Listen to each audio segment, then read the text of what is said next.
Pessoal, estamos mais uma vez aqui para tentar gravar um vídeo para alimentar o nosso canal e dessa vez a gente vai iniciar uma playlist falando sobre palavras de filosofia. É muito inspirado num programa que tem na Radio Classique de Paris, que eu vou deixar aqui o link aqui embaixo. Só que muitos dos nomes que eu vou evocar, eu estou pegando de outros episódios que já foram veiculados e também tem a novidade de eu estar fazendo outros diálogos com outras correntes de pensamento, haja vista a espírita e o cristianismo. A primeira palavra que eu queria mostrar para vocês é uma palavra eros. Eros, ele é uma das 3 categorias analíticas que os filósofos antigos utilizavam para falar a respeito do amor. Quais sejam eros, filia e ágape. Então dessa vez aqui a gente vai falar a respeito de eros. Eros é um tipo de amor que no cotidiano a gente já adjetiva, é o amor erótico. Só que ele não fica simplesmente no que a gente imagina ser apenas a atração dos corpos, a mistura dos corpos dentro daquele amor apaixonado. O eros ele tem uma característica muito particular e paradoxal. Ele é tanto mais intenso quanto mais ele sente falta do ser amado. Quer dizer, ele segue, por exemplo, a mesma estrutura da sede, a mesma estrutura da fome. Quanto menos eu tenho água no meu corpo, mais sede eu tenho. Quanto menos eu tenho nutrientes nas minhas veias, mais fome eu tenho. E assim também é o amor eros. Quanto menos o ser amado está presente, mais eu o desejo. E o contrário também é verdade. Quanto mais ele está presente, quanto mais ele se faz presente no meu corpo, mais eros se consome, mais ele se extingue. Por isso que uma relação que é focada simplesmente na existência erótica do ser amado, ela tende por se extinguir. Porque quando ela cai no cotidiano, ela entra dentro de um outro sentimento chamado tédio, que os existencialistas vão falar muito a respeito disso.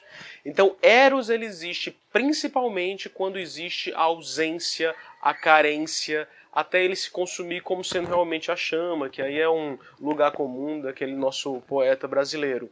Então, na medida que ele se consome, ele se extingue. Na medida que ele consome o ser amado, na medida que ele come o ser amado, então ele se extingue. Esse é o eros.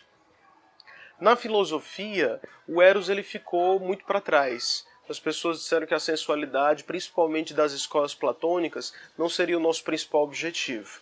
Nietzsche, ele mais ou menos vai tentar resgatar o eros na filosofia, mas não apenas isso. É um erro acreditar que a filosofia nietzschiana é uma filosofia da sensualidade, é uma filosofia apenas do corpo e não do espírito. Sobre isso a gente fala em outro momento. Outro erro que as pessoas cometem frequentemente é dizer que o cristianismo ele é uma doutrina eminentemente espiritual e não é sensual. Veja bem, as pessoas elas esperavam que o Cristo, que o Messias encarnasse, que ele estivesse presente em carne entre nós. Quando o Messias encarnou, ele provocou milagres nas pessoas com toque, com olhar, com o cheiro que ele emanava na sua simples presença. As pessoas se encantavam, se enamoravam com o Messias, ficavam apaixonadas por ele e seguiam aquele corpo presente entre nós. O corpo de Deus presente na história. Pelo menos assim reza a cristandade oficial, né? Então, e onde vai terminar a história do Messias?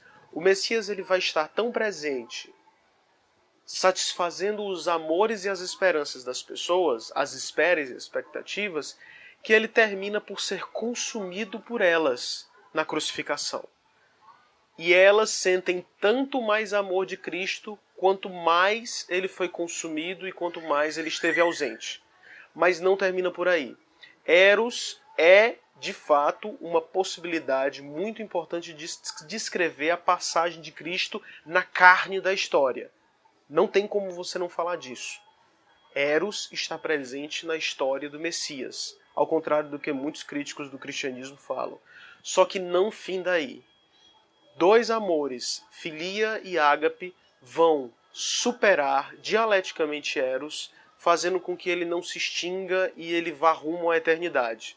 É a grande pergunta que a gente faz no nosso cotidiano. Como eu, amando uma pessoa, posso fazer com que o nosso amor não se extinga no tédio do cotidiano? Como podemos flertar com a eternidade? qual é o amor que a gente pode começar a nutrir, quais essas características, para que a gente consiga ultrapassar esse eros que se extingue na medida que nós consumimos esse amor. Para a gente responder essa pergunta, não perca nosso próximo vídeo aqui dentro desse canal. Se você curtiu, clica no like e compartilha caso você veja que isso possa ajudar alguém. Muito obrigado e até a próxima.